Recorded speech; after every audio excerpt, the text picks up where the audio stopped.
Okay, so hello everyone. My name is Jędrzej. I'm a lead writer of Ticket to Europe, a game which is a text-based RPG about refugees. In this game, there are literally thousands of dialogue options, branching narratives, and multiple different epilogues. Maybe you would like to add something. Of course. And I'm Maciej. I'm the designer behind Ticket to Europe and overall a technical guy, kind of managing programmers, UI folks, like more hard skills, basically. Yeah, and we spent about 7, maybe even 8 years trying to developing this game, and Yeah, I mean, the developing for 8 years is a bit of a big of a word. The idea is 8 years old, but like the development is a bit shorter. But we were making steps towards making this game happen since a long while. yeah, Basically, since when we've met while testing Witcher 3, which was like what 2014, something like that. yeah, it was 2014, a Yeah. long time ago, and I really hate this the testing job. I mean, after testing for like only few months, The Witcher 3, I was so frustrated with knowing just the random parts of the story of The Witcher that I need like 5 years to give a chance to The Witcher 3 to experience and discover the story. I still haven't played the game properly. Really? Yeah. But you know it like Yeah, like every part of it. I yeah, think. I know it by heart. Yeah. Yeah. So this game, I think that we can just show you some basic mechanics in it, and the story which is behind it. So let's start now.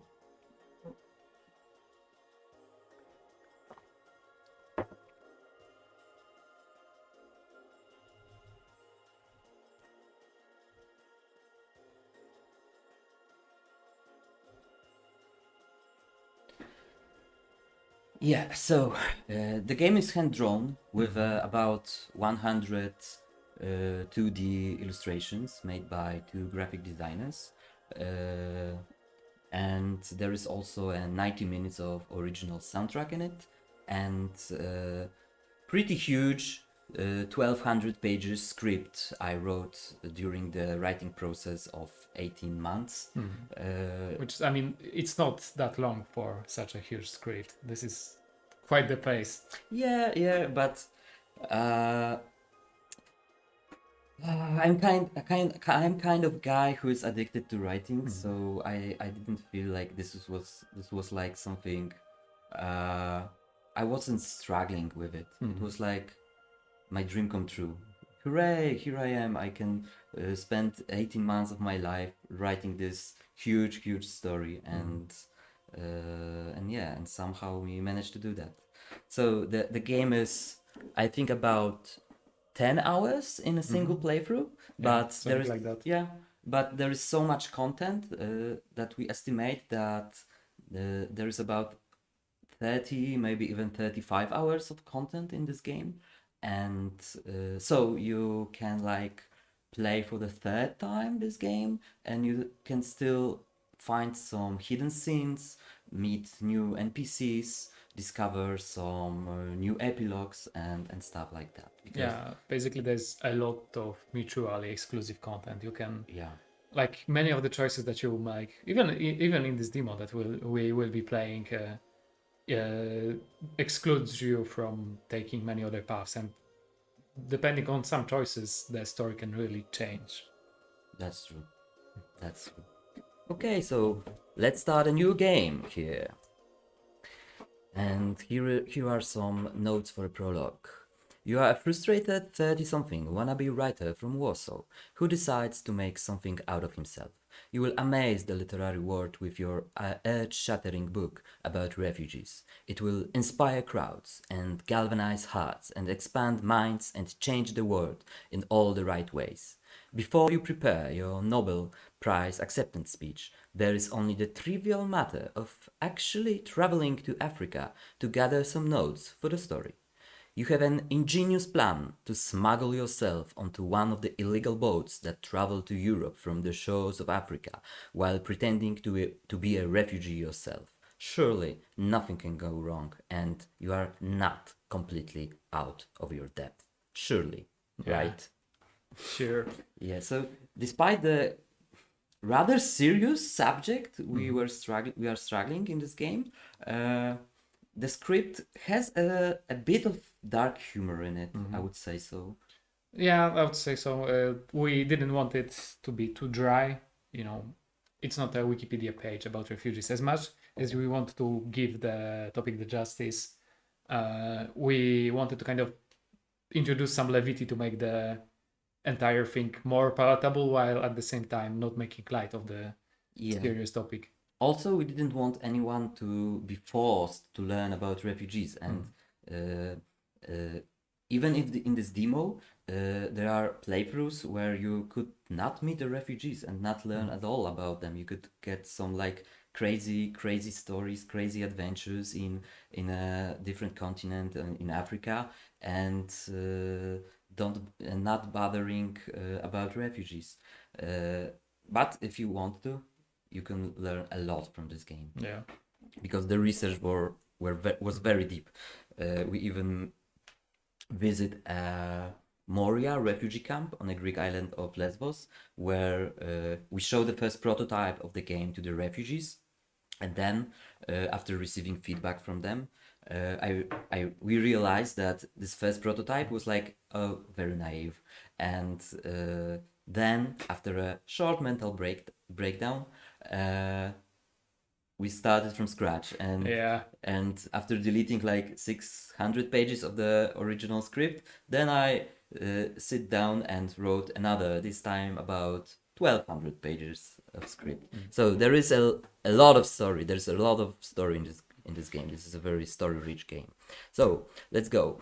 And here are some technical stuff about the main aim in a game, the main goal. Maybe you can elaborate a little about it. In more technical terms, this is basically what we call onboarding, because we want to make our game fairly accessible for people who are either not familiar with video games in general or the genre of like text-based games, choose your own adventure, stuff like that.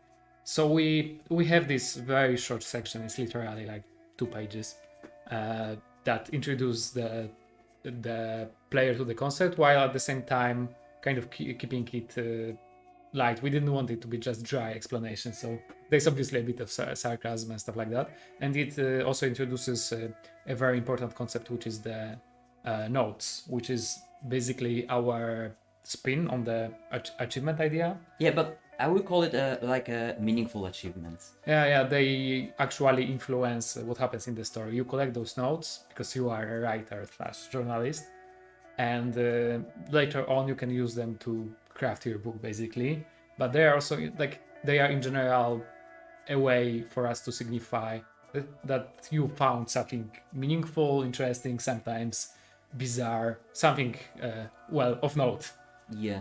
In this game, there are about, I think there are over 100 notes hidden in this game. So basically, to sum up, you can say that your main objective in this game is to find them all and collect them. And the more you get, the better reportage about refugees you're gonna write in the epilogue of this game after 10 hours of playthrough. So your main objective is to collect notebook entries which will allow you to write a better book. Meet people, explore places, gain experiences. Be perceptive and inquisitive. Any information can be relevant. Any person can become your protagonist. Write down everything that seems significant, interesting, and surprising to you. Become a writer.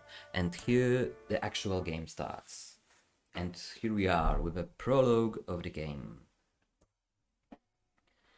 So at the beginning of the game, we started in an apartment of the protagonist, and this was kind of a conscious artistic decision I made during the writing process, because in our game, the protagonist, he's not a hero, he's not some kind of a war correspondent, adrenaline junkie, a guy who was living like 15 years in a war zone. No, the protagonist in this game is a regular 30 years old guy who is quite similar to the average player. I would say so. So I was wondering a lot about what would be the best starting point for this game to be the most relatable one. And I figured out that yeah, let's start with our story in the screen of a laptop. Like everyone of us, everyone here is doing. What is everyone here doing right now? Yeah, we are in front of the laptops and we are preparing to experience some kind of adventure. And this is the same moment where the game starts. Yeah, overall, I quite like how relatable the character is. Maybe not always in his personality, because he can be, well, kind of a dick at times, but in terms of his life situation, he's like 30-something guy, your typical millennial. And by typical millennial, I don't mean like boomer, view of millennials, like avocado toast and Starbucks, maybe a bit. But just, a normal person that's basically trying to kind of is on the cusp of adulthood in some ways, because your 30s can be like more becoming proper adult, and he's kind of trying to find his space in the world. Yeah, that's true. That's true. And as I mentioned before, there are a lot of dialogue choices, and here the game starts with 4 dialogue choices. And let's go with the first one. 30 years of life contained in 38 square meters. And here you can see that we got a tag called cynicism. And yeah, tell us about the tags. What are the tags in this game?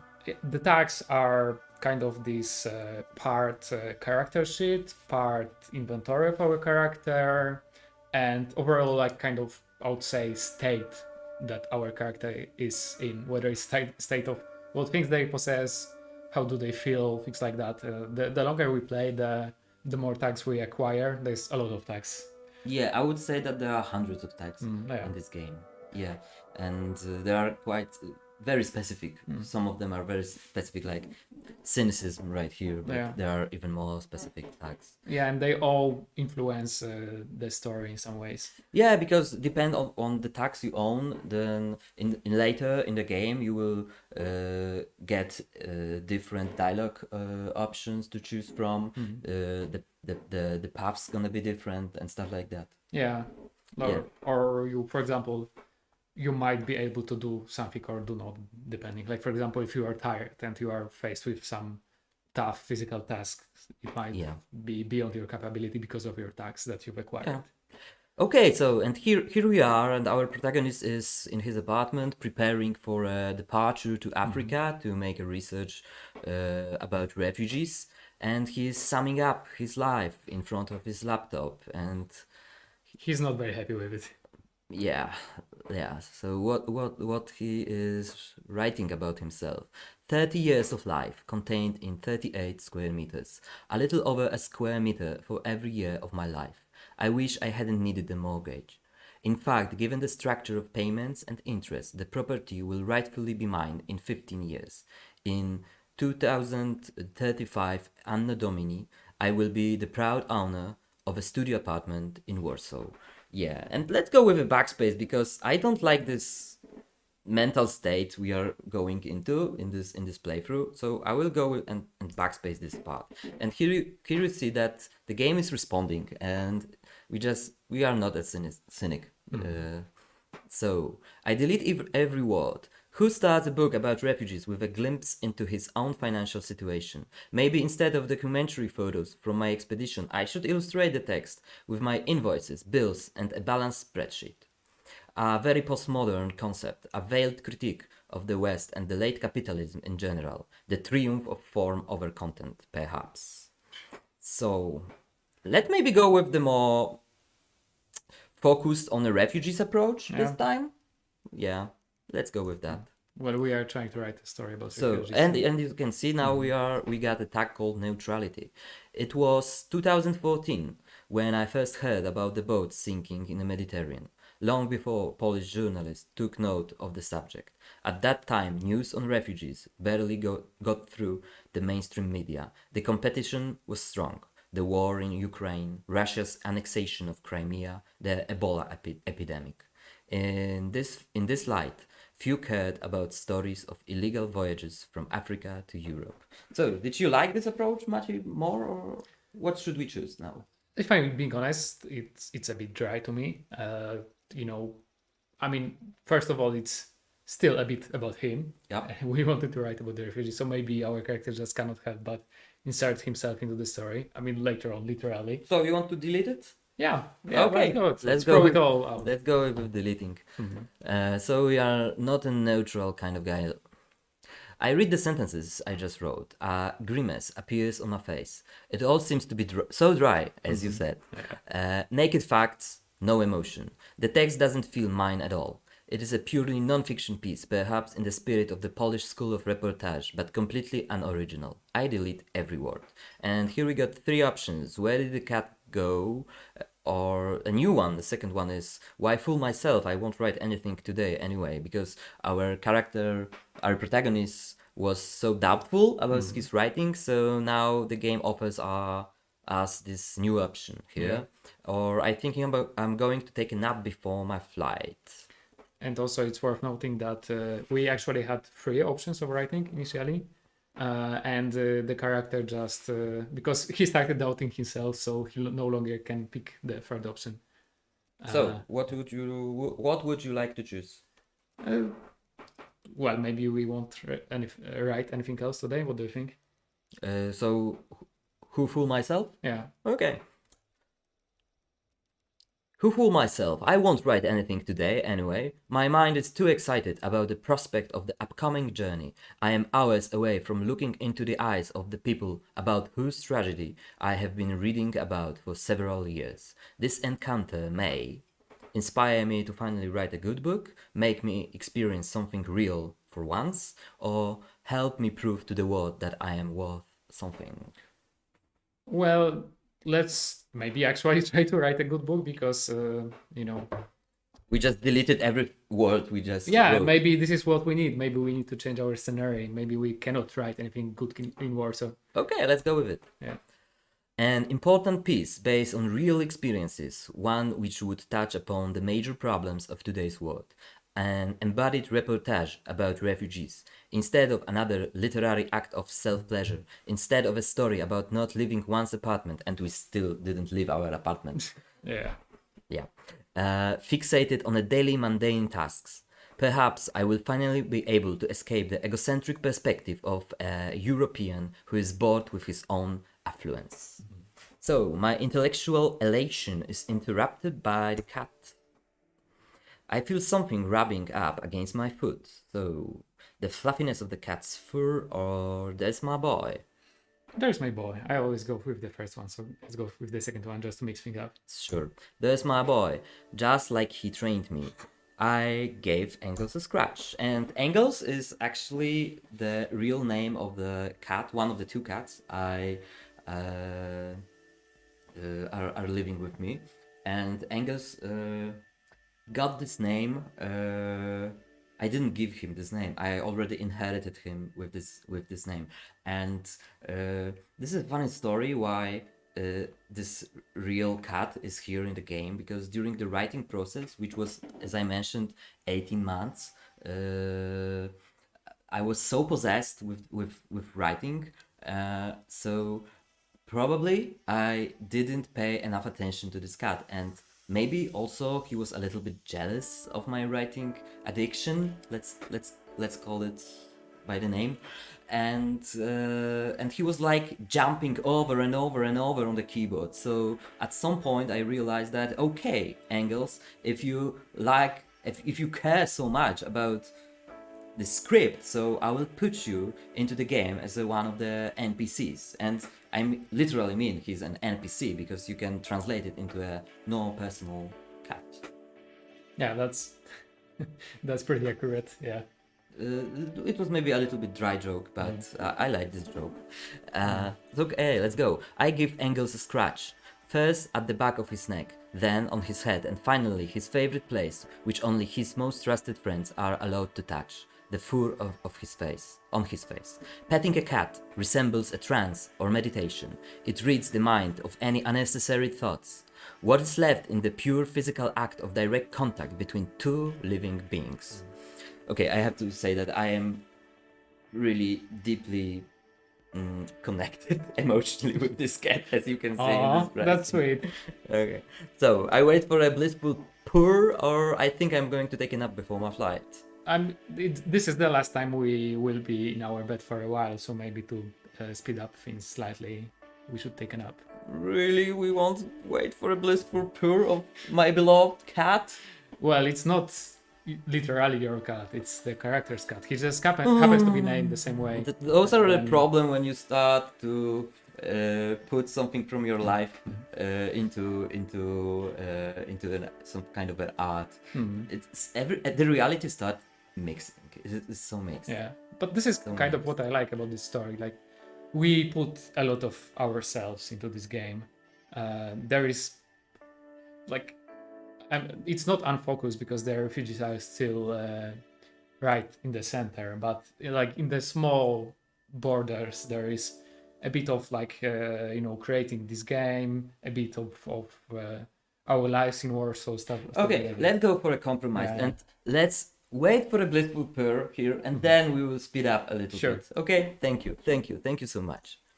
And I wait for a blissful purr, but it never comes. I scratch once. Silence. Engels seems unwell. Oh my god. Maybe we shouldn't focus so much on this cat. And now I will be worrisome about this cat. Engels seems unwell. He turns his head away and avoids my touch. At the same time, he doesn't attack me with his claws. He's not in the mood for playing either. He walks listlessly towards the radiator and snuggles down on its base, as if something were troubling him. Perhaps he senses that I'm about to leave him, or what if he's ill? I think the Engels, and I know this cat pretty well, he's a pretty smart cat, so of course he can sense that I'm about to leave him. Of course. Perhaps he senses that I'm about to leave him. There are a couple of hours left until takeoff. Does Engels understand what the objects strewn around the backpack mean? Is that why he seems depressed? I can only hope that Hela will make it up to him. As I wait for her arrival, I decide to spend the rest of my time in the apartment. So, to sum up a little bit right now, there are a lot of options in this game. As you can see, this is a game about refugees, a text-based RPG, with 1,000 of dialogue choices.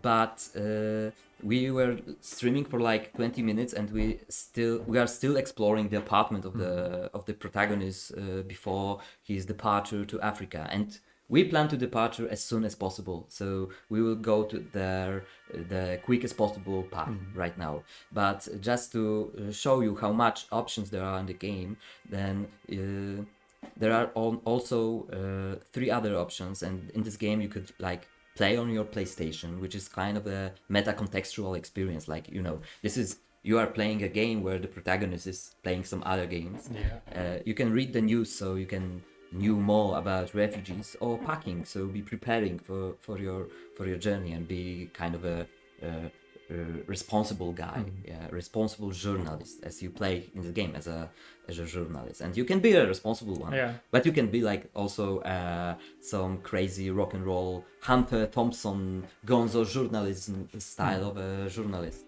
It all depends on you. Yeah, like Disco Elysium was one of games that quite influenced us, despite the fact that we have been already working on the game when it came out. But it has this tagline of "What kind of cop are you?" And I feel like our game has a bit of this "What kind of journalist are you?" Yeah.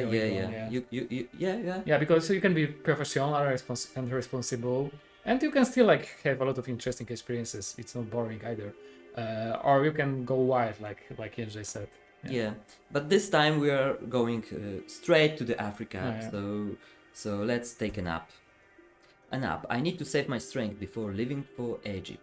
It's hard to fall asleep. My mind keeps running ahead of Egypt. I will be on a different continent by tonight. Finally, I doze off into a twitchy shallow drowse and come to a few minutes before the alarm. Still dazed, I stuff the last of my equipment into the backpack. The intercom buzzes.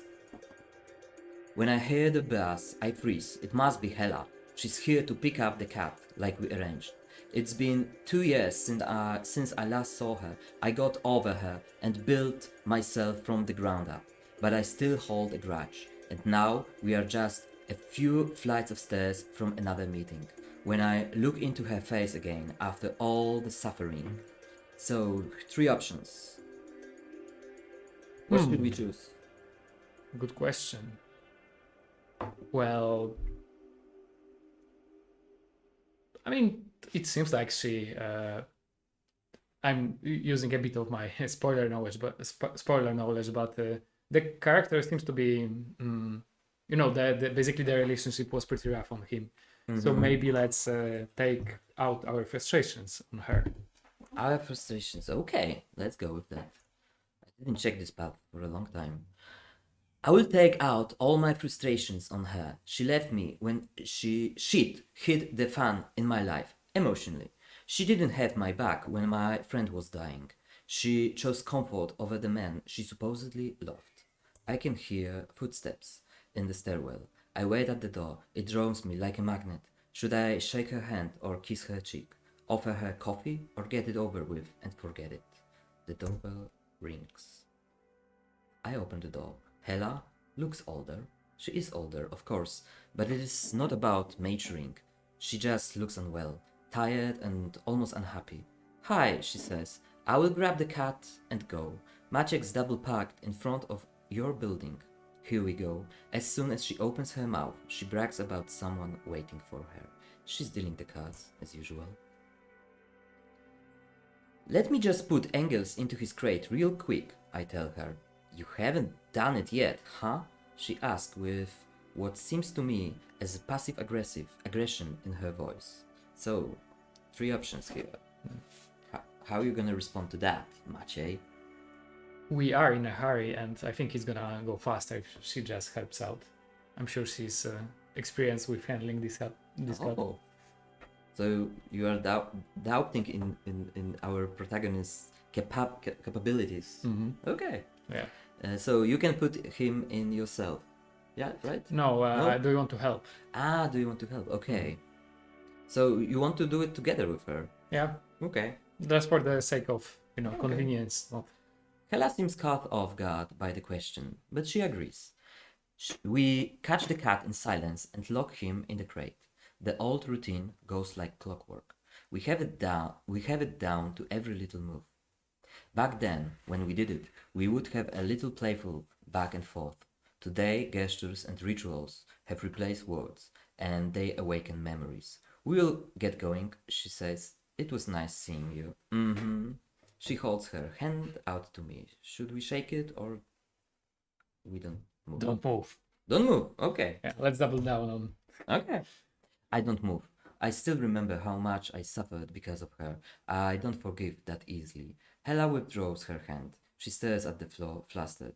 Take care of yourself. In Africa. Text me when you land or something, she says. Keep an eye on him, okay? I reply, motioning at the crate. 1 hour later, I am off to the airport. So now we are departing to Africa, where the real adventure starts. But just before that, I want to elaborate a little bit, because you might wonder, why the heck there is some kind of a ex-girlfriend plot in a game about refugees? And I have an answer to that. The answer is that I really want to make a script which is not only educational about, there is this big subject we are talking about, the refugees, but I also want to make this kind of a existential journey. And I didn't want this character to be like, this kind of a tabula rasa, some everyman who is everyone and no one at the same point. There is a lot of games where there is this everyman figure, and I think that it would be better for the protagonist and for the immersion of the story if this protagonist gonna have a very specific background, and that's why we also have like this relationship with the ex-girlfriend of the protagonist. And later in the game there will be also interactions with with this ex-girlfriend. Yeah, although I would say that while he has, like, our character has a fairly specific characterization, many of his experiences are relatable to many people. It's not like, like, for example, Geralt, where, his character. Amnesia trope. Yeah, that is so common. Amnesia archetype in games. Yeah, but I mean, Yeah. like, for example, he's not like, he's a normal person, like I've said earlier. He's a 30-year-old guy who mostly works freelance, stuff like that. And for example, yeah, he has like a bad experience with relationship, which many people had in the past. So yeah, it's like he has characterizations, but those are like human problems, not like how to slay monsters or something. Yeah. Not that we do not enjoy those sorts of games. We just wanted to create something different. Yeah. Okay, so let's go to Africa. And 1 hour later, I am up to the airport. And here comes some animation right now.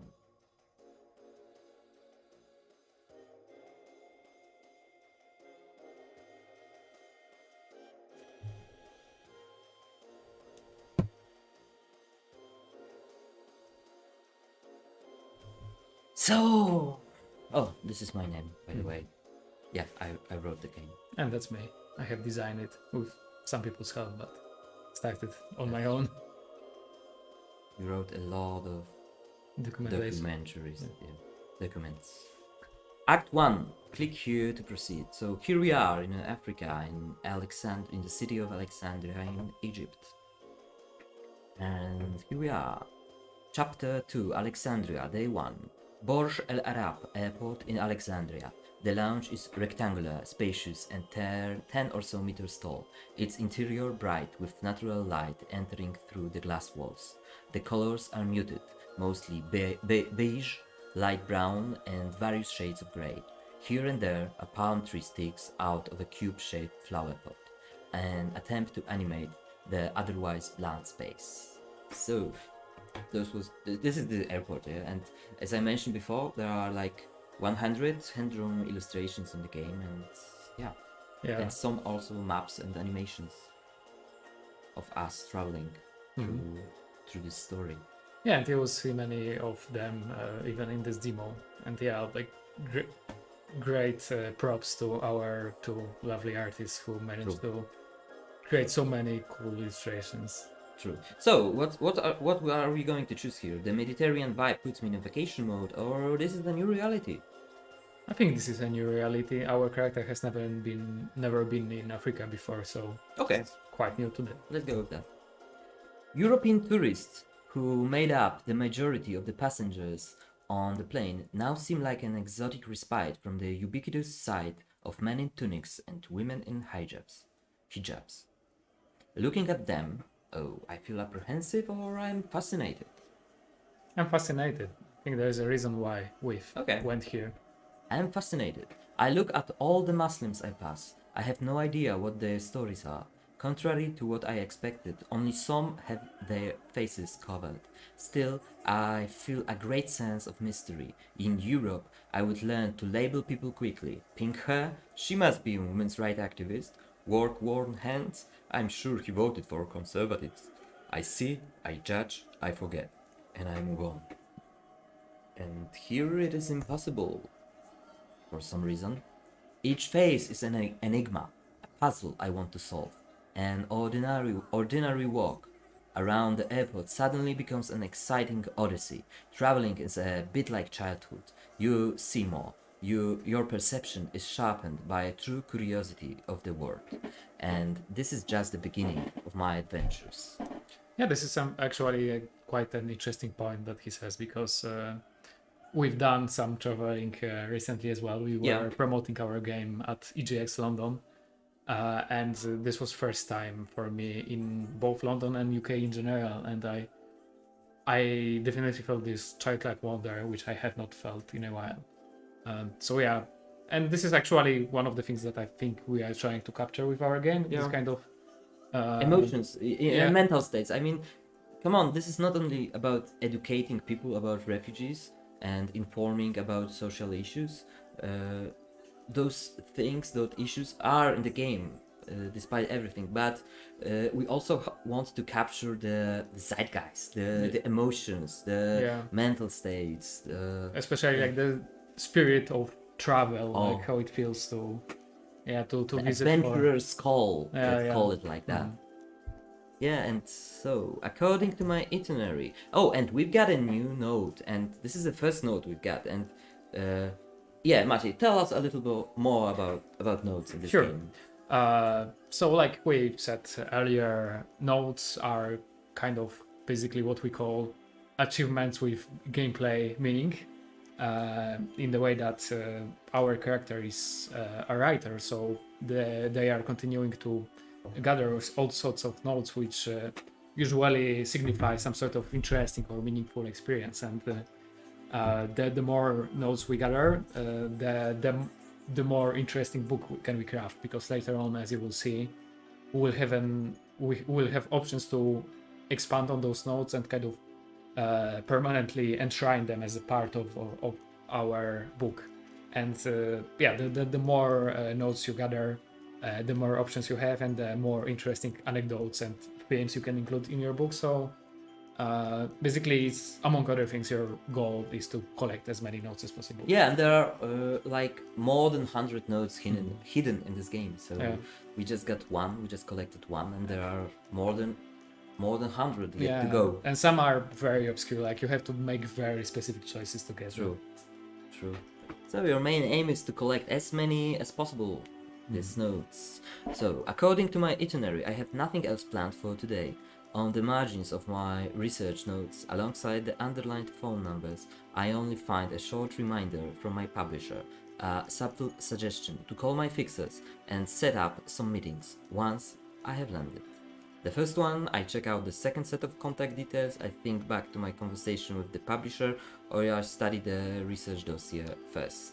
What do you think we should pick, in your opinion? Let's go with the research dossier, because I know the story, and there is a funny story I want to... Interesting story, a little bit funny, also tragic, about this part of the game. So let's go with the research dossier.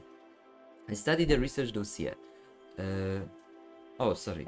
I didn't know this game so much. I mean about... Okay. This is not the part I was with my anecdote. Okay. My anecdote is in a different place. Sorry for that. But this is also an a lot of interesting options part. in this game. Yeah. Almost like, actually, this is sometimes even a bit of pain in the ass, if I'm being honest, in the QA process, for example. That, like, I wanted to have some specific outcome at the end of this demo, which Jędrzej gave me, and I followed the steps that he told me, and somehow I still ended up in a different place because there is so many different choices, and like just by the law of combinatorics and like exponential growth, there's the combinations then create more combinations, basically. True. Yeah, That's true. And I was catch in my own, how to say that, my own trap. Let's call it that way. Okay, so I studied the research dossier first. I want to refresh my knowledge about Egypt. Dazed by dozens of numbers and statistics, my eyes randomly stop at this fact. Egypt is the biggest importer of grain in the world. 60% of its supply is met this way. 80% of its grain trade is with Russia and Ukraine. Disturbing the supply chain would likely cause famine in the region, I read the conclusion, which usually leads to social unrest, political revolutions, and an increased scale of migration. and I'm sure there is no relevance to any future in this game's timeline events that are happening. Who knows? Yeah. We will see. Hopefully not. Yeah. So, what we are going to choose, it can't go that far. Globalization, or if something can be fucked up, it will be fucked up. I think if something can be fucked up, it will be fucked up. Yeah. It is a matter of time. Egypt is a ticking time bomb. When it goes off, the world will see a migration crisis at an unprecedented scale. I take a look at my fixers' phone numbers. The first one, or I check out the second set of contact details. Well, I like to live dangerously, so let's start with the second one. The second one. Okay. His name is Isaac and he's a native Egyptian. His profile reads Isaac. Or actually, Ishaq Ahmed Mahmoud Ahmed Muhammad, a so-called fixer, someone who lives off his contacts. People say he can get hold of anyone in Alexandria, or at least he says so. He charges for literally everything. It shouldn't surprise you if he bills you even for picking up. He often disappears for a few days, likely an active member of the criminal underworld. Warning, a shoddy guy. Stay vigilant. Sounds dangerous. Yeah. So, his personal data is incomplete, obviously. The date and place of birth are missing, and there is a cartoon of Robin Hood instead of his photo. There is only his phone number and the detailed address of his place of residence, and I have another person to contact here. The first one is Eric, a Belgian volunteer. The researcher clearly did his job and included some personal remarks to the standard profile. Eric Sonkamp, a humanitarian aid legend, used to volunteer in Europe but has recently launched his own project in Africa. An idealist, kind of a hippie, a man of action. Always busy, rarely picks up his phone during the day, sometimes called back past 11 p.m. Sometimes, rarely. Call him multiple times a day. Don't hold back. Age circa 65, but acts much younger. Attached, an email Q&A with Eric. And here is the part when I want with an anecdote. So let me just get here this sequence with the interview with Eric, okay? You sure it's the time for the anecdote finally? Or maybe it's a different option yet? This is a funny anecdote. I'm just messing with you. Come on, this is an interesting and funny anecdote. Let's go with that. So, here are interview with Eric. I read several questions, pick at random out of the 57. Many sound familiar. After all, I did help the researcher make the list. And which one should we choose? Let's pick up the number. Well, how about 24? 24. What is the daily cost of maintaining one immigrant at the camp?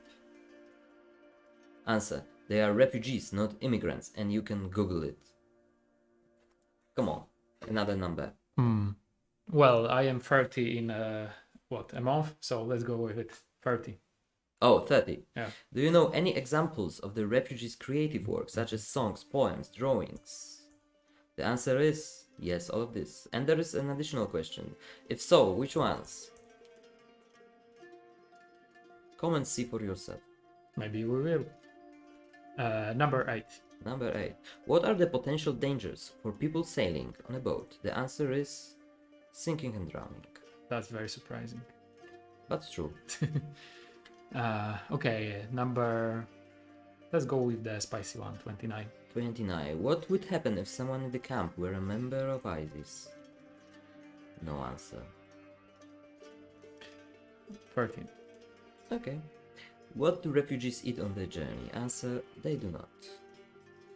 Yeah, and the story, the anecdote I want to tell you about this sequence is that at the early stage of the research process, we contacted with a volunteer, a guy who was working and helping refugees on a Greek island, Lesbos, in a refugee camp, and we sent him a list of about 60 questions, and we are very excited that finally we are going to have these answers about refugees from someone from first hand, yeah. And and our excitement lasts only until we received answers, because the answers were just like that, one word, one sentence at least, at best. And and we just have this feeling after that after so many years of researching the subject of refugees, after reading all those books, dozens of books, watching all those documentaries, we don't even know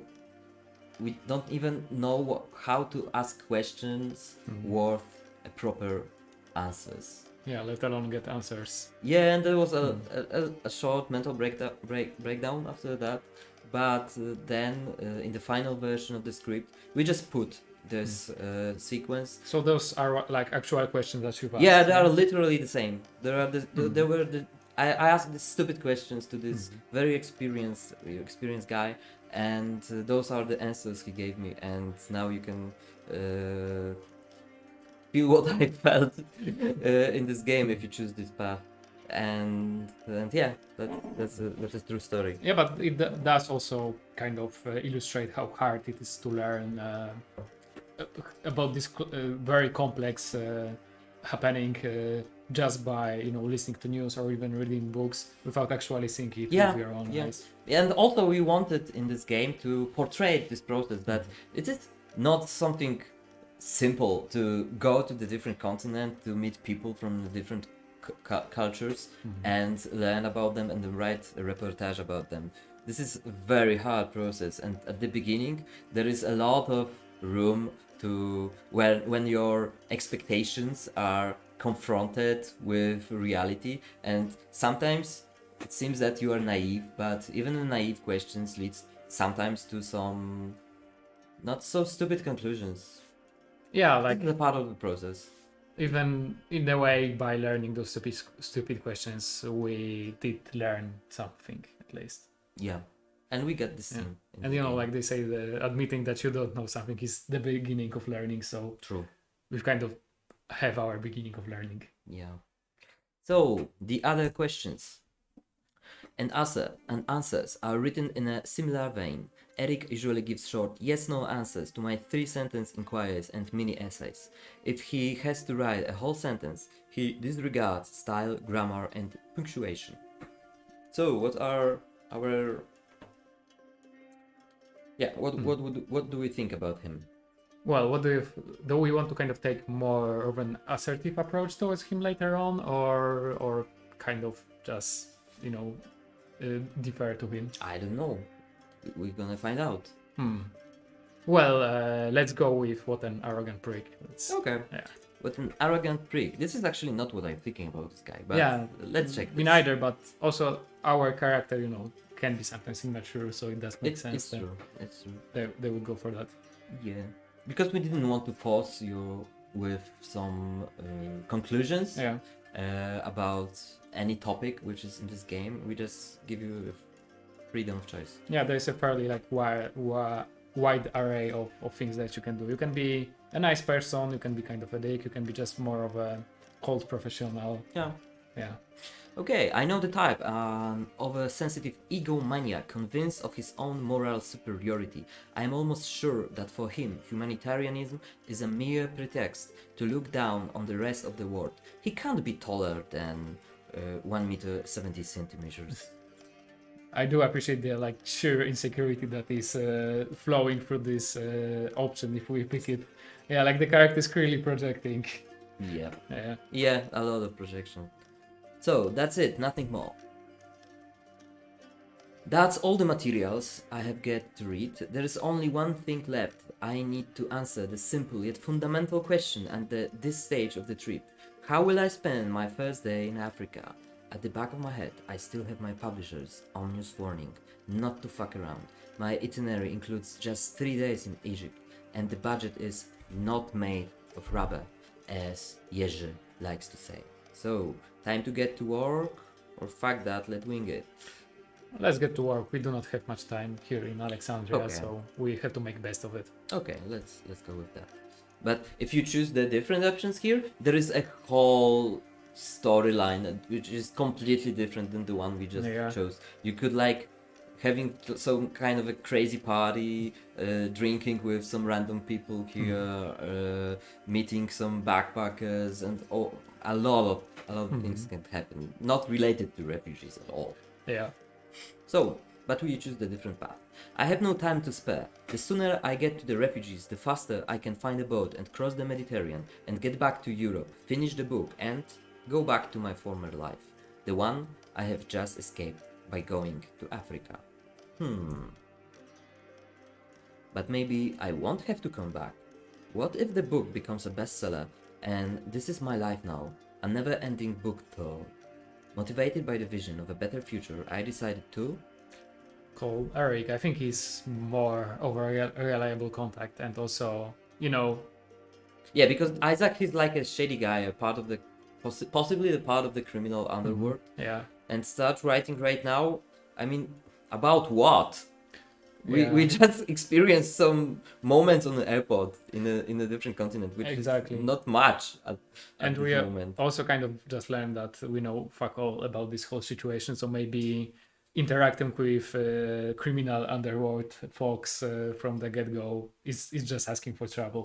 Yeah, so we at this moment of the game we just don't have enough materials to write a reportage about refugees. So yeah, because in this game you are like your main aim is to get as many materials about refugees as possible, so you can do a proper and deep reportage about Yeah. them. And this is symbolized by the notes you are getting here, and we just got one at the moment, so But we've barely started, so yeah, true, but still not too much, not Yeah. too many. And so okay, let's go a proper journalistic work and call Eric a volunteer. It's 9 p.m. I suspect the aid worker won't even look at his phone, but he picks up. Oh, sorry for that. The cats, one of my cats, and this is not actually Anger's, but one of my cats want to disturb us, and but it's fine. I can continue with a cat on my knees. It's 9 p.m. I suspect that the aid worker won't even look at his phone, but he picks up after 2 tons. Mr. Sonken, I ask, surprised at his quick response. How are you? Hey, got a moment? Eric interrupts me. He speaks with a highbrow British accent. Sorry, I couldn't do it properly, this accent. I'm not capable. to be honest, I'm always surprised that the Belgian guy has a highbrow British accent, but I guess that's living in a different country. People pick up different accents. Yeah, but maybe yeah, he lived in Britain or Yeah. was born there. I We don't expect know. him to sound like Hercules Poirot. Okay. He gets straight to the point without waiting for my answer. Why don't you drop by right now? It's all hands on deck. Come on, we are waiting. He gives me the address of the Home of Hope and hangs up without a goodbye. Without a goodbye. I never even introduced myself. I wonder if Sonken knows who he was talking to. So, I'm get a taxi and head there, or I will see you tomorrow. Oh, we definitely have to head there. I mean, what sort of boring option it would be to just go to sleep? Okay. Yeah. I get to taxi and head there. And here are some map.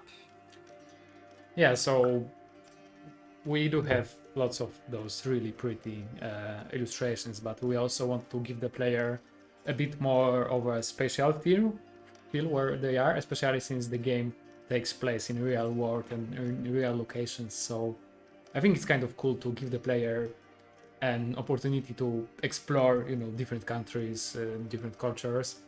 And we wanted to add some maps to basically show you, okay, you are actually in Africa, and this is where are you exactly. Yeah, true.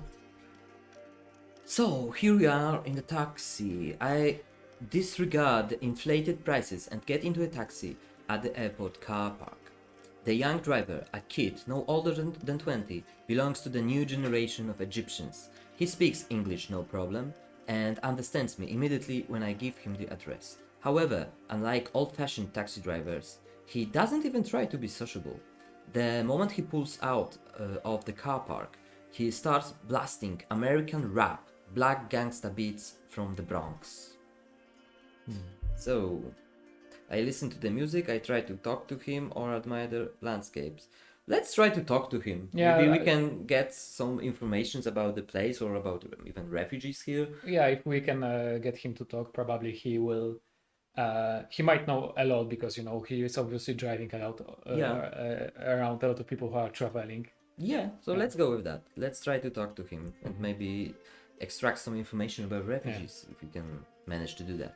Excuse me, I begin. Can I ask you something? The young Egyptian does not respond, still deep in his musical trance. The walls of the taxi are vibrating from the powerful bass. I don't think he can hear me, or maybe he's deliberately ignoring me. He gives me a crappy feeling, or I wave my hand. I don't think we will get very far by getting blown off by the first taxi driver, so let's try to get his attention. So I wave my hand, right? Yeah. Okay. And I wave my hand to get his attention. The driver notices my gesture in the rear view mirror and turns the music down. What's up? Radio too loud? I explain that I want to talk. The Egyptian looks back over his shoulder and sneers at me. Oh yeah? What about? Let's actually ask him about the refugees. Not probably he will not give us like super in-depth look, but I'm kind of curious what like basically Egyptian native living there thinks Okay. of the So, refugee. we want to talk with him about refugees. Yeah, a refugee. So from straight those to the countries, business. So, you are another one of those, huh? The driver sighs and rolls his eyes. I hoped you guys would get bored of this by now. It's been so many years and you still come here like flies to shit. Sorry, homie, wrong address. I have nothing to say about. Screw politics. And he turns the music back up. He probably thinks that we are trying to, make some sort of hit piece or something, like put a political spin on the story, like. Maybe. Yeah. Or profit on refugees. Yeah. I mean, that's not entirely unfair of the character, but I don't think that's the only motivation, yeah. Yeah. So, a couple of rap tracks later, my cat is trying to do something crazy. Oh, and there is a timer here because there are also some decisions which you have to choose in the specific time. So, this is a good omen or stop the car. Let's stop the car. Yeah, okay. Oh, In the last that was close moment. one. So now let's check what is the situation, because a couple of rap tracks later, we spot a hitchhiker on the side of the road. The dark-skinned girl can barely pick up the luggage she's carrying. On her neck, there is a piece of cardboard with Europe written on it. So she wants to go to Europe. So Well, I mean, maybe she's a refugee. maybe. Let's check it. Stop the car, I order the driver. Okay, cat. I love you so much, but I have a problems with focusing on the text because of you. So maybe we can do it later, okay? Thank you. Stop the car, I order the driver right now. The young Egyptian looks at me hesitantly, but he steps on the brakes. As you wish, he says, glancing at the rear view mirror. The hitchhiker is walking toward the taxi. What now? I think to myself, panicked. Indeed, what now? So, Well, choose something.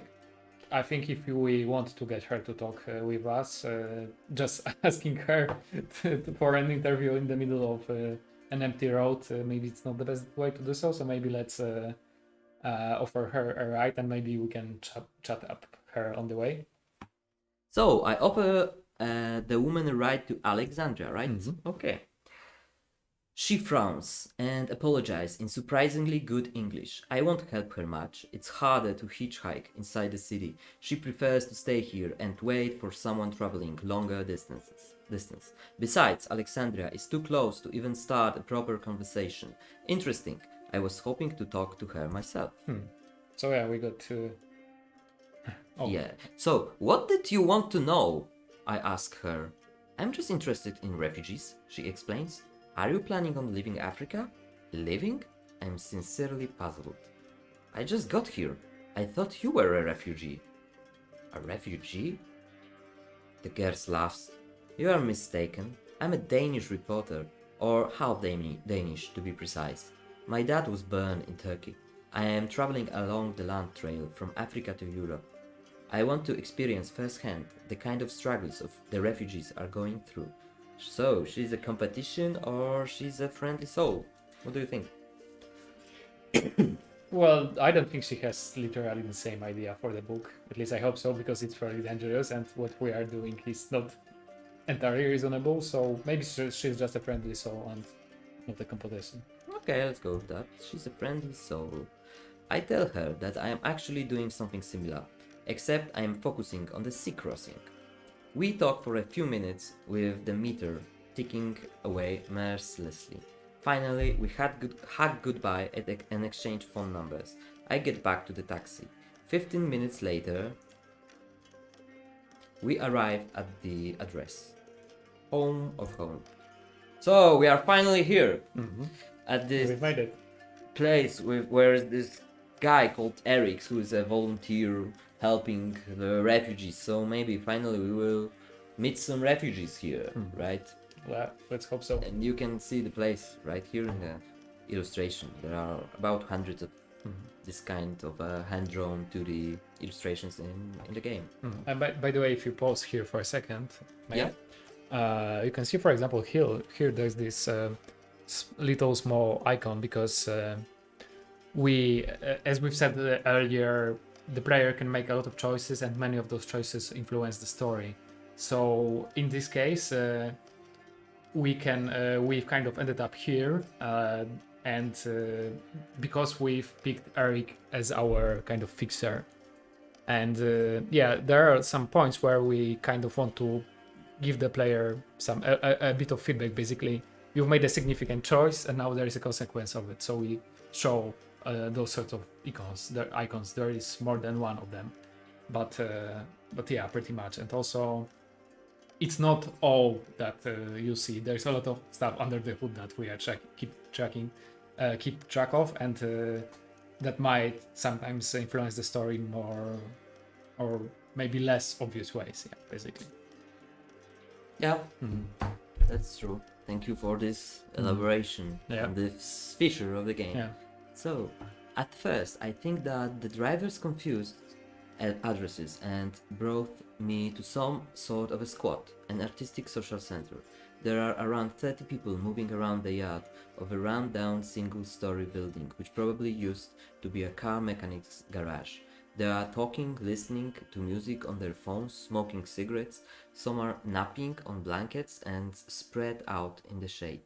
The gate has been decorated with a colorful garland and a sign which says, "Welcome." I mean, This our feels like a music festival, yeah? yeah. I have to say that, you know, helping people even affected by tragedy does not have to be like all misery. True. You can create a positive atmosphere around that. Yeah. Okay, so let's go with this. Yeah. This feels like a music festival. According to their website, the Home of Hope volunteering organization helps refugees before they embark on the journey of despair to Europe. This sounds very official and dramatically serious. Meanwhile, the place is anything but tragic. The yard has an air of summer dolce far niente, like an early afternoon at the campsite of a music festival, long before the first concert of the day starts. So I look for Eric or I talk to the refugees. Let's talk to some refugees. We need Eric to get to the refugees, so... But they are here already, Yeah, so why not doing it like right why, now? Why not skip the middleman? Yeah, sure. So I talked to the refugees. The two groups draw my attention. A couple of Muslim women who are sitting in silence or some loudly gossiping men. I would talk to people who are already... In a conversation. Yeah. Yeah, reasonable. Yeah. Yeah. So, some loudly gossiping men. Let's go with that. I approach a loud group of men exchanging gossip. They immediately offer me a cigarette and invite me to join their circle. Without stopping the discussion, they switch to English. I'm guessing that they don't want me to feel excluded. A moment later, I realize that despite the light tone, rather than chatting about the trivial matters, they are debating regional politics. So, Bashar al-Assad, whose long career no one has predicted, is still the president, or as some believe, the dictator. So, there are two options. We can stay quiet or we can start a discussion. Who would have thought that he would hold on to power for so long? Let's try to join the discussion, because at least from my like Western perspective, he did come out kind of out of nowhere, and somehow he's still around. So yeah, like this is what I would say. Yeah. So let's check it. Who would have thought that he would hold on to power for so long? I interject. Indeed, answers one of the Syrians, Karim, Who would have thought that the previous president's favorite son would occupy the position for which he was the sole candidate? It's almost as if Syria wasn't a democracy. I sense a little bit of irony in this sentence. Yeah. Yeah, the men smirk at my question and continue their discussion. The war in Syria. This upcoming March, 9 years will have passed since the outbreak of the war in Syria, and there is no end in sight. Karim, one of the men, bets that the conflict will last another decade, and even this won't be enough to stitch together the country and make peace in the extremely polarized society. What kind of a country is that? One in which a religious minority rules over the other 70% of the Sunni nation.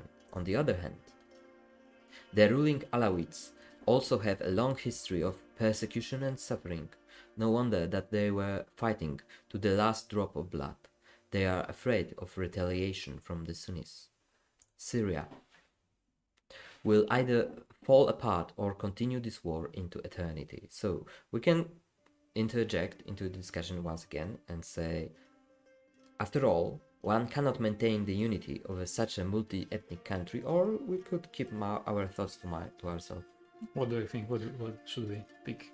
You know what? I do feel that we should keep our thoughts to ourselves, because before we're like only asking stupid questions, but in the other hand, asking those stupid questions made us learn something interesting about this region. So maybe we should.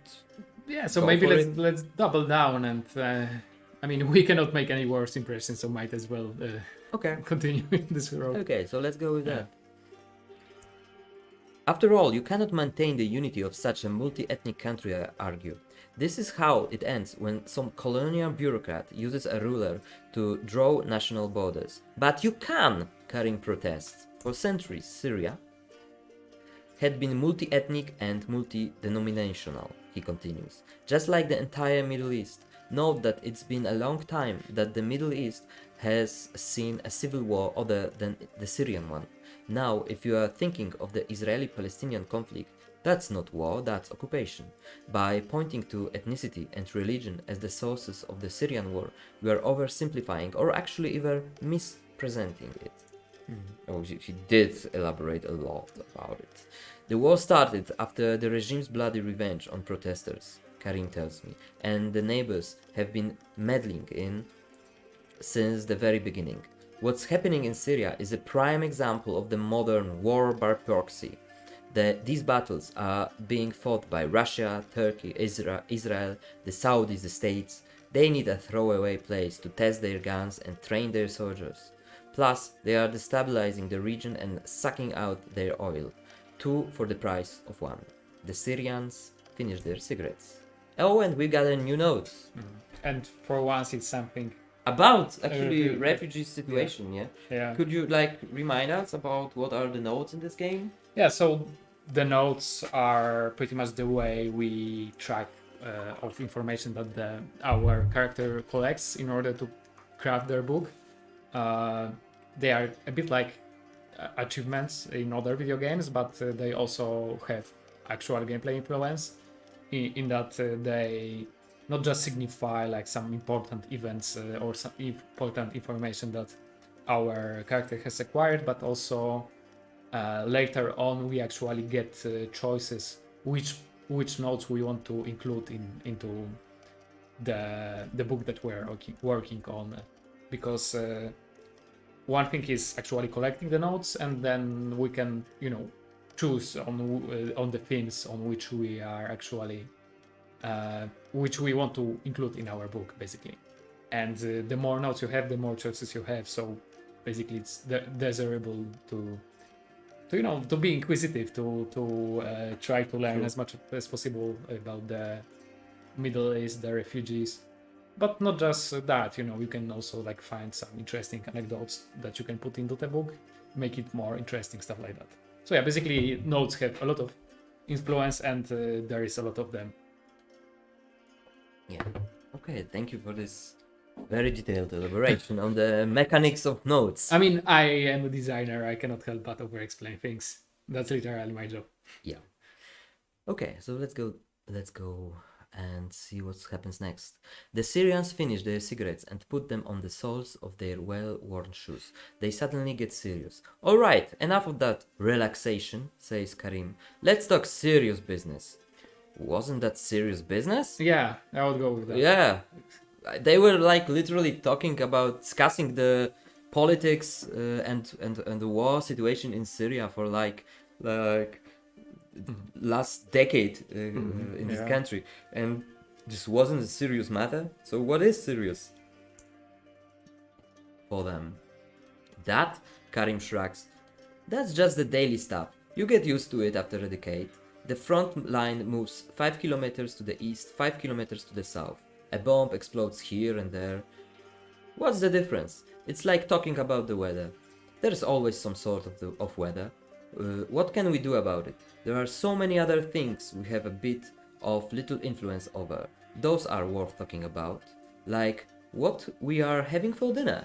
Another guy joins in. Vegetable stew or fish stew? For a moment, yeah. Yeah, I have to say that conversations like that really make you aware of your privilege. Neither one of us is rich, but like we never had to get used to stuff like that. This is, I think, very interesting contrast in this story, that our character is like very average person Yeah. in the story in Europe, but at the same time here they can in many ways learn how good they have it. That's true. That's true. And we get another note as well. Yeah. And this is why being inquisitive pays off. Yeah, because we got the note called War Can Be Ordinary, and now we already collect like 3 notes. Pretty nice as for one playthrough. So, for a moment, I think they are joking. But when they start discussing the nutritional value of white fish and carrots, and quoting relevant research, I realized that they are dead serious about culinary debates. Yeah, but also about, I've got also one reflection about that, but that different reflection than yours about the being a privileged one. And I mean that for many times when we are thinking about refugees, we are thinking about their trauma, about the tragedy, about their sufferings and stuff like that. And while this is not the main experience that defines them as human beings, there is a lot of other things, like a normal daily stuff that is also part of their existence. And we are not focusing, in my opinion, not focusing enough on this human face of refugees. I mean, yeah, they are not just refugees, there are people like you and yeah, me. they are like people who just happens to live through some tragic events, happens to live through some tragic circumstances. But come on, this is not something which defines them. Yeah, this is actually something that I found quite interesting when you came out of this refugee camp Moria. Yeah. And I've asked you like, what surprised you? And you've said something basically, maybe you can say. Yeah. Oh, because we went to the Moria refugee camp on the Greek island of Lesbos to show the first prototype of the game to the refugees and ask them for a feedback. And after coming back from this refugee camp, what surprised me most was that I felt really good there. I mean, there was so much like a normal conversations, not about the tragedy, not about the suffering, but a lot about, about something like which team are you supporting in the actual Champions League, season of Champions League. Or we talk a lot about literature because someone was a fan of Franz Kafka prose and stuff like that. And yeah, I thought that there would be like a lot of very depressional conversation, and there were some, but I didn't expect that there would be so much of small talk, Yeah. which was so satisfying. And I think the game captures that quite well. We kind of like start out with this very typical European view of refugees as like almost a product, like a force of nature, and then this image of like this refugee who's defined by their trauma is slowly deconstructed, and we see them more and more as people, and not just like a way, something that we can write a story about, but people we get to know. Yeah. Okay. For a moment, I think they are joking, but when I already read it. Can you help me find Eric? The Syrians fall silent for a moment and take my turn. I ask them to help me find Eric. Can you hear the noise? Karim replies. Follow it and you can find Mr. Sonkamp. I follow the sound. I leave the yard in front of the office and walk towards a wooden shed at the back of the pot. On my way, I pass by a fire with a large bulging pot hanging over it. Inside, an orange-colored stew is bubbling, full of fish and vegetables. It smells tasty. So, should we look what cooks? I ask the cook what's inside, or I look behind the shed. I don't think it's gonna take that much, and I am kind of hungry, so let's see what's inside. Okay. Let's see. Whatever around, he says simply. They brought in flounder yesterday, fresh from the sea. I made stock, added peppers, tomatoes, lots of cumin, and some coriander that growing around the corner. Do you want to try it? Sure, I'll love that. Okay. Oh, okay. And now you're a gourmet. Yeah. You really love eating. So the cook serves me some rice in a bowl and pours the stew over it. I take a spoonful of the food. I taste it. My eyes are watering. It's spicy. Have more rice, the cook advises, laughing. Okay, mom. The laughing. The flavor becomes milder. Now I can appreciate the intense aroma of the dish, the earthiness of the cumin, the subtle yet defined green taste of the coriander. Yeah, I can see how the character enjoys eating. Oh yeah, with the, because he's a gourmet. Yeah. You know.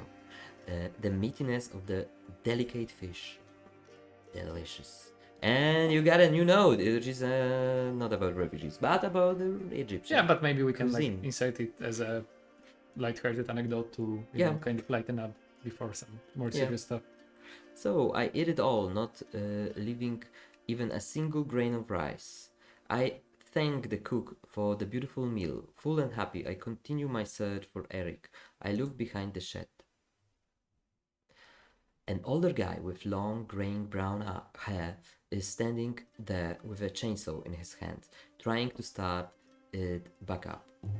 The heavy prop gives the 60-year-old the vigor and charisma of a real manly man. His face looks familiar. I recognize it from pictures. There you are, finally, says Eric Sonkamp, extending his hand to shake mine. His palm is rough like a sculpture's, and my fingertips are soft from working on a laptop. Come here, help me carry this log. So, what should we choose now? Well, he is 65, even if he's not showing it.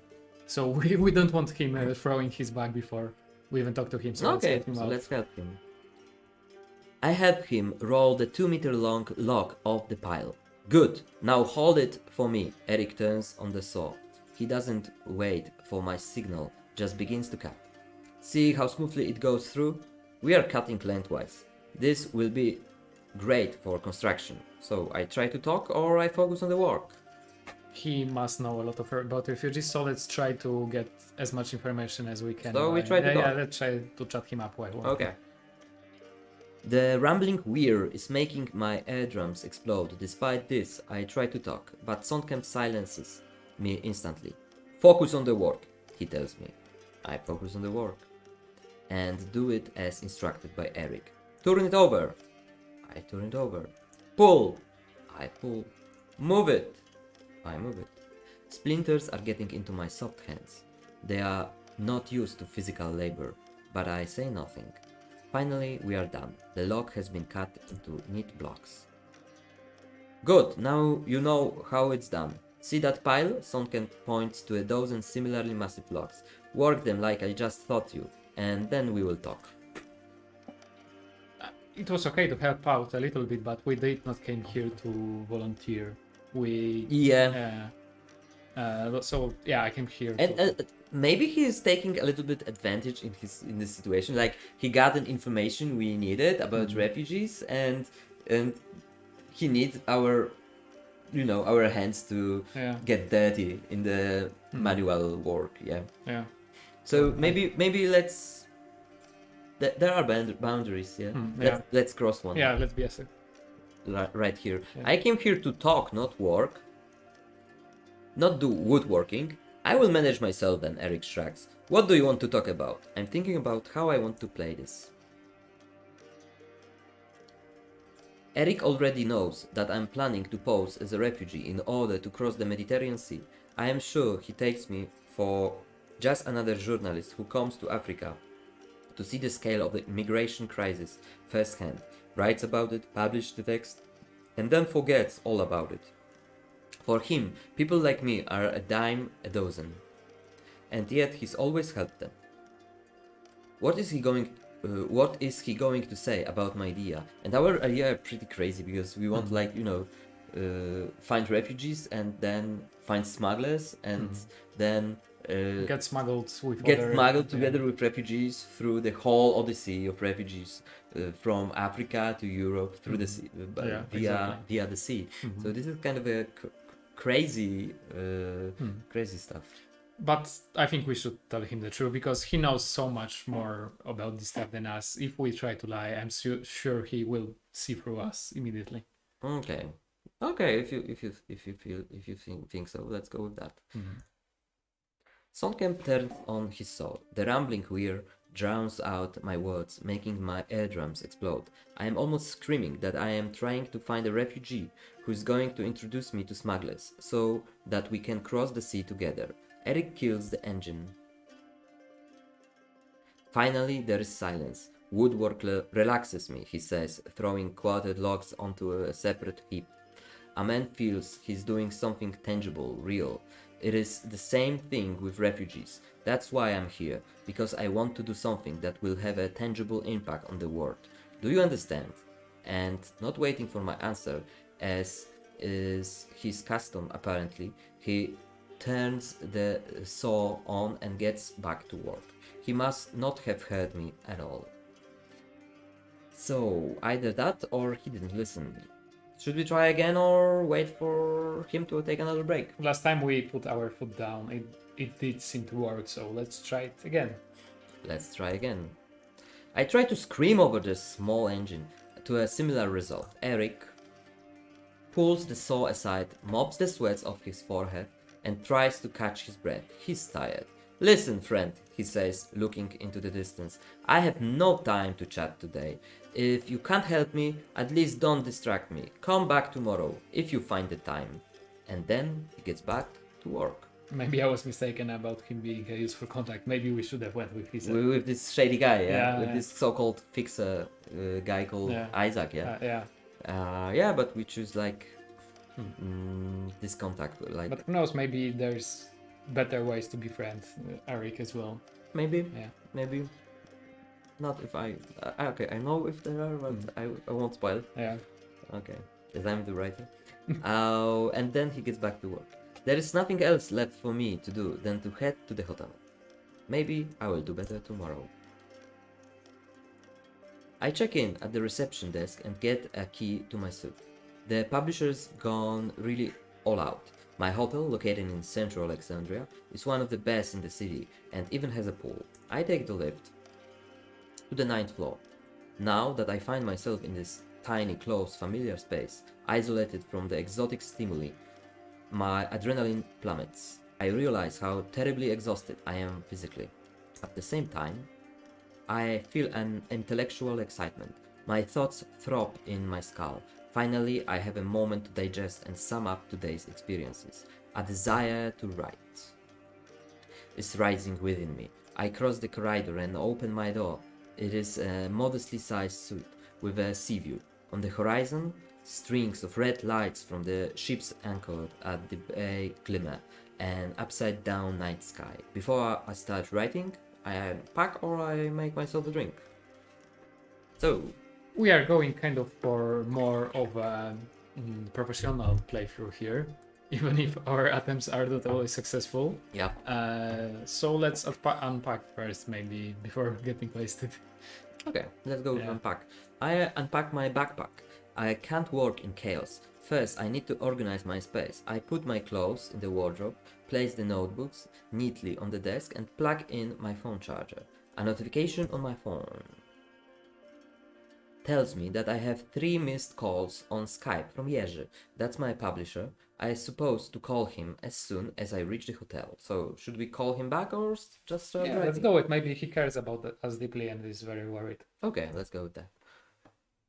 Have you found your refugee yet? It's Jędrzej, the publisher, and he gets right down to business. Some people consider him rude and vulgar, but you can't deny him one thing. He gets results. The small publishing house has been running for 15 years in 15 years is famous for controversial books and much publicized premieres. Critics either lambast his authors or extol them. No one stays indifferent. And readers love his books. Not yet. This is our answer. I answered truthfully. What have you been doing today then? Jerzy continues his interrogation in a tone harsh, so harsh it could peel dead skin off the heels of my feet. I get off my chair and start pacing the room nervously. Okay, I don't think he's worried about the us. He's worried about his book. Of course. Yeah. I think let's lie to him. Okay. Let's do it dirty. Oh, and now we got a tag called liar. Can you like say a little bit more about tags right now? Yeah, of course. Let's In go. that case, tags are kind of descriptors of our character as well as items that they possess. The more you play, the more tags you gather and kind of you craft your own character. In the sense that you have this array of all sorts of tags that describe you, and later on they influence story. Like for example, in that case, our character is shown as having proclivity to lie, and At the moment, our character is yeah, gourmand and a liar. yeah, Pretty interesting combination. yeah. And the longer you play, the more your character becomes really your own, because There are like hundreds of tags. yeah, in this and game. you cannot get Yeah. all of them, and many of them are very mutually exclusive. So yeah, they are one of the ways that we show how you shape the story by your choices. Yeah. Okay. Oh, and the cat comes here again. Let me Do you just want to take sure. without doing anything with the microphone. So here the cat is with us. So I have no intention of admitting that I haven't met my goals for today. I lied to Jerzy that I talked to 3 refugees. They just didn't seem like characters colorful enough to make them a protagonist of my book. My guides in the voyage across the Mediterranean. So in short, you mean you are fucking around? Jerzy interrupts me. Remember, I have paid for 2 nights in Alexandria. Not one more. Find a refugee who will connect you with the smugglers. If you prefer partying there, it is your choice. But you will be paying for each day of your own pocket. Next order of business, the receipts. Remember to collect all the bills, every single expense. And I'm not in the mood for technicalities, or I listen to his instructions obediently. And this is your call, Maciej. This guy really gets on my nerves. I'm not in the mood. You don't for like it. Jerzy? No, I don't. Okay. So you listen to his instructions obediently? No. Yeah, I figured it out. So I'm not in the mood for technicalities. Hello, I say louder than necessary. Hello, can you hear me? Yes, I can hear you perfectly. Hello, I can't hear you, I lie. We are breaking up. I think I've got a bad connection. Never mind then. I will text you. These details are important. And he hangs up. An intense silence fills the suite. It helps me focus. I sit back down at the desk and open up my notebook. I look through. the sentences and thoughts I noted down today. I contemplate which ones have the potential of becoming the building blocks for a book. Can you just like elaborate a little bit here about the main aim of the game here and what's going on with all those notes and Yeah, so what is it? we are writing a book, and in order to do so, our character is collecting all sorts of notes, which is our way of signifying important pieces of information or like cool, unusual things that happen to our character. A bit like achievements that you did something extraordinary, but they actually influence the story later on. Like for example, here you can see we have been throughout this playthrough collecting those notes, and now we have our first but not the last chance to include some of those themes, ideas in our book. Yeah, and we can like deepen the reflection which is hidden in those notes. Yeah, and some of the notes you can also reflect back onto later, as you will see. Yeah. So to sum up, the more notes you get, the better, right? Yeah, exactly. Because the more you get, the better reportage you're gonna write in the epilogue of this game. Yeah, you have more options to pick what you include in your story, and you have more of a balanced view. So this is like of the main goal in this game is like grab or collect them all, like in the Pokemons, like. Yeah, kind of. Yeah. But those are like not Pokemons, but like deep thought. Yeah. Rather than Pokemon. Yeah, and many of them are mutually exclusive, so you will not get all of them. Yeah. I don't think even beating the game twice is not enough to get all of them. No, I think you need at least 3 times, or maybe even 4, because the game would take about 10 hours in single playthrough, but there are so many dialogue choices and different paths and multiple endings and branching narratives in this game. So based on our estimations, the content in total gonna be over 30 hours, maybe even 35. So even on your 3rd playthrough, you could still like discover hidden scenes or meet new NPCs or experience different epilogues. Yeah. Okay, but here we are. I look through the sentences and thoughts I noted down today. I contemplate which one have the potential of becoming the building blocks for my book. And what should we choose here? Which ones are worth expanding on, or I know from experience that? What do you think we should pick? Let's go straight to the writing process. Sure. So here we are. We've got like 1, 2, 3, 4 notes, so we can choose from them. Which one are gonna be a foundation of our book at this point of our journey? Because this is just the first day here, right?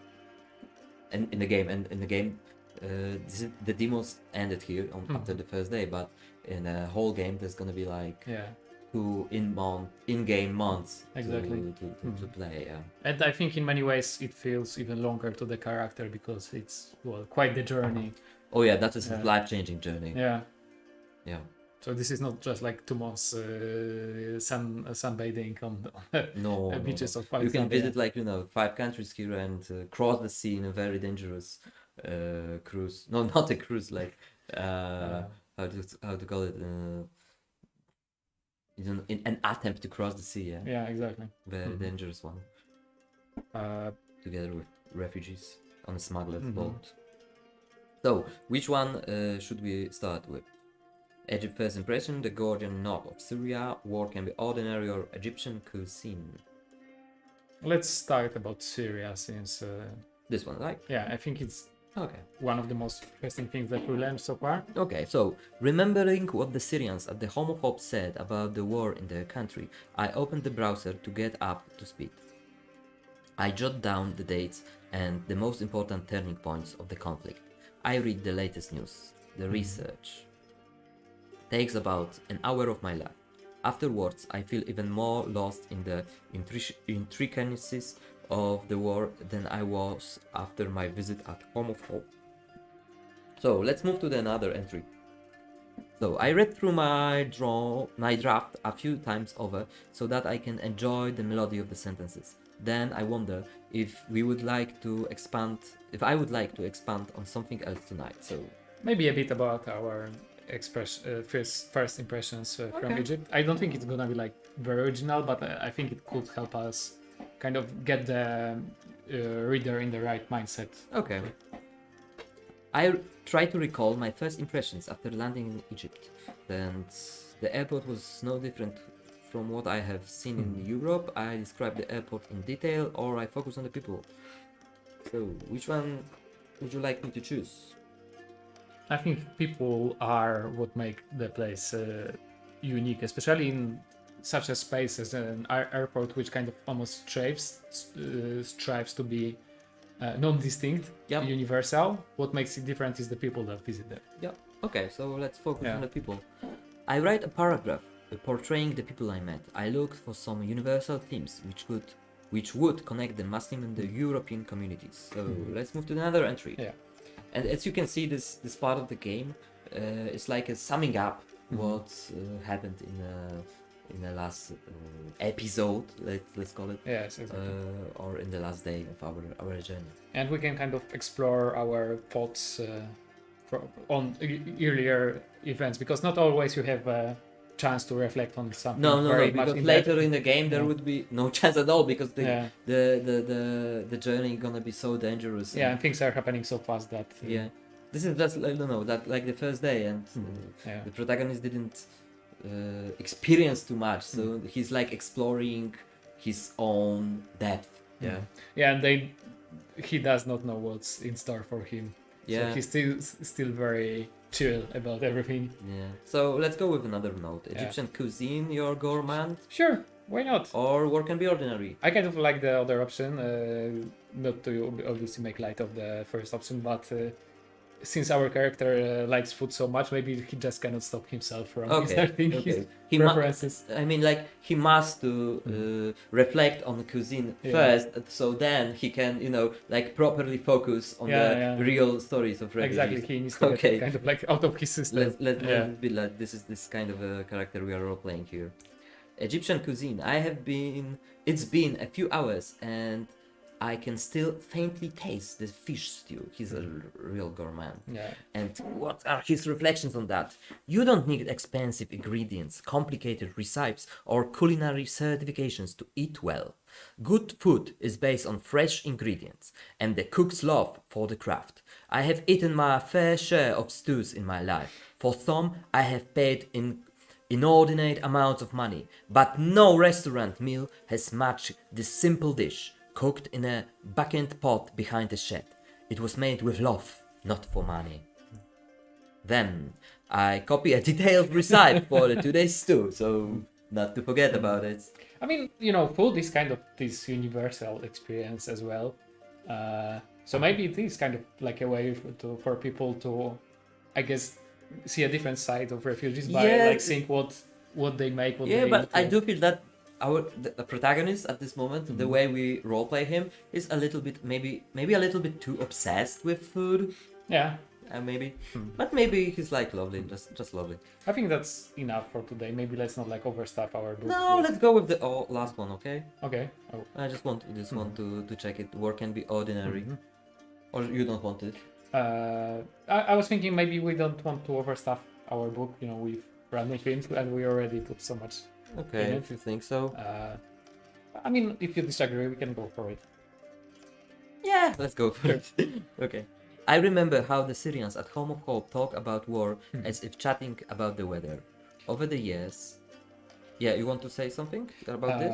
Yeah, like basically, occasionally, as you saw while watching us play through the game, you will see those little icons at the beginning of the text, and this is how we are signifying that you only were able to get this outcome based on choices that you made earlier on. In that case, you see this stuff because you got the notes. Yeah. Because there is so much stuff that we keep track of, both visibly like notes and tags, as you saw, also some stuff under the hood. So sometimes we kind of, not everything that, not all the consequences of choices that you see we signpost as clearly, but sometimes we want to kind of give the player like a wink, like you did that, you make that happen. Yeah. Okay. So here is the paragraph about the note called "War Can Be Ordinary." Over the years, they have learned that they are just pawns on the political board, moved against their will on every whim of a group of powerful men. War, death, and tragedy have become their daily bread. It is routine, repetitive, uninteresting. Perhaps this is why they discuss seemingly ordinary subjects more animatedly. The food, camp gossip. The scale of personal tragedy translates directly into a hunger for normal conversation. Here, regular small talk about nothing, which most Poles would consider boring, is the most desired social currency. And I really wanted to show you this note because this is exactly the experience I experienced after visiting the Moria refugee camp, where we met refugees, and I was so surprised that we've got like so much normal small talk kind of conversations, and this is exactly the reflection I got after this visit. Yeah, this is quite interesting. I'm glad that you convinced me to pick this. No. You're welcome. So before I forget, I tried to record the discussion about cod and zucchini as faithful as I can, and you are also rewarded. You're gourmand. Yeah, actually, this is something that I wanted to show because we once again received this tag earlier on, and some of the tags actually you can get more than once and kind of gather points. Basically, that now you like put even more because not only you went out of your way to taste the local cuisine, but then you also recounted that in your book. It would be harder to lose this tag now because you got it twice. Exactly. Yeah. So you are like a double gourmand right now, and you could be a triple gourmand here in this game. Yeah, I think so. Even more. Yeah. Even more. A lot of more. Yeah, actually, if you focus too much on the food here in Do the you game, want to spoil it? No, but Okay. I just want to say that the game will remember that, Yeah. and there's gonna be some interesting epilogue due to it. Yeah. Yeah. Okay.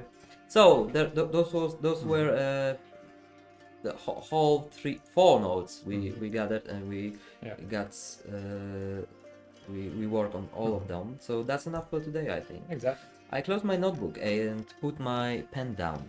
That's enough for today. I don't need to write anything else. Feeling like I have fulfilled my literary duty, I can finally go to bed. My first day in Africa has come to an end. And this is the end of the Ticket to Europe demo. Oh, it was quite a long playthrough. I suppose it's gonna be shorter than the one we recorded previous, but it was longer, and I don't know why, but I really enjoy it. But we did learn a lot. Like our character collected a lot of notes. Yeah, so I think we did true. a good job for first day. Yeah, that's true. Yeah. And there are so many different playthroughs you can check in this game. You could not go to Eric at all. You could go with this Isaac path and have a pretty different adventure here. Or you can even not going to any of your contacts here and just start to messing around, talking with random people, knowing some crazy backpacker and having a drinking night with her, or going to the seaside. There is so much different playthroughs you could finish this demo. So I encourage you to check it for yourself and try different approach to this game. Yeah, I think you can even like play through the whole game and meet neither Isaac or or Eric, as I already said, it's like meeting Isaac or but meeting neither of them even, I think, like in a demo, of course, and in a full version of game.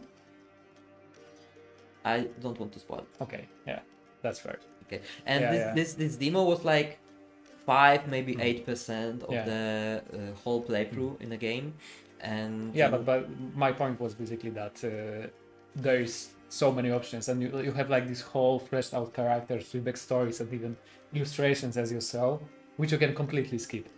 Yes. Yeah. Yes. Yeah, and obviously you get different stuff instead. It's not like Yeah. you can speedrun the game in 15 minutes if you ignore everybody. No, there's just so much content that Yeah. 2 playthroughs are very hard to be alike.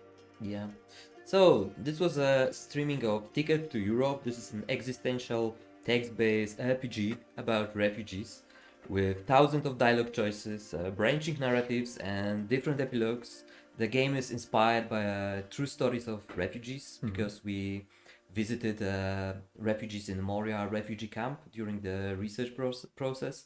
We learned the stories, we talk a lot with them, and we also showed them the first version of the prototype and received the feedback from them. So this is kind of a socially engaged project we did with a lot of passion and heart. And if you like the game, we would be so much grateful for wishlisting the game. Yeah, and obviously you can also play the game yourself. It's available from our Steam page. Yeah, you can check the demo. Yeah, and you can see that we are not making it up when we say that there is a lot of options even in this small chunk of the game. Yeah, Yeah, that's true. Okay, thank you so much. Thank you much for being together with us. And this is the place where we are going to finish the stream, right? yeah, sure. Yeah. Thanks. Thank you Thank so you. much.